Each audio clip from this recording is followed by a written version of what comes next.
Tonight I want to talk to you about Syria. An address to prepare Americans for strikes on Syria suddenly became something completely different. As President Obama told them, military action was on hold, congressional votes postponed, and the new focus on Russia's plan for UN-supervised disarmament of Assad's chemical weapons. It's too early to tell whether this offer will succeed, and any agreement must verify that the Assad regime keeps its commitments. But this initiative has the potential to remove the threat of chemical weapons without the use of force, particularly because Russia is one of Assad's strongest allies.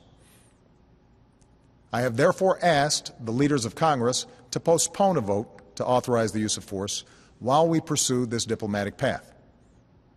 I'm sending Secretary of State John Kerry to meet his Russian counterpart on Thursday, and I will continue my own discussions with President Putin. But President Obama says it's vital the Assad regime still sees the threat of strikes as real and serious. Some members of Congress have said there's no point in simply doing a pinprick strike in Syria.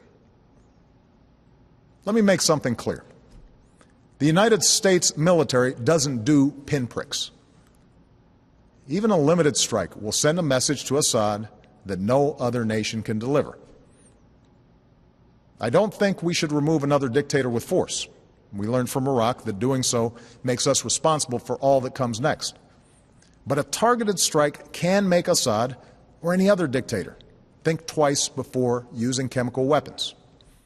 Tomorrow, America's Secretary of State meets his Russian counterpart in Geneva. But John Kerry and Sergei Lavrov are still miles apart on Russia's disarmament plan. And Kremlin experts insist a ceasefire in Syria is vital for success. The only way out of this crisis at the moment is for America to talk to the rebels and convince them to give the Russian plan a chance, and the Russians talk to Assad, President Assad, and his people, and tell him to stick to the ceasefire, to allow this operation, chemical weapons passing under international control, to succeed. If both sides do not abide by the rules at this moment, this plan is doomed. For now, the overwhelming story of Syria remains the same. A country being drained of its people as they flee to Jordan, the Lebanon, to Iraq, to escape a civil war where they are so often the targets. James Robbins, BBC News.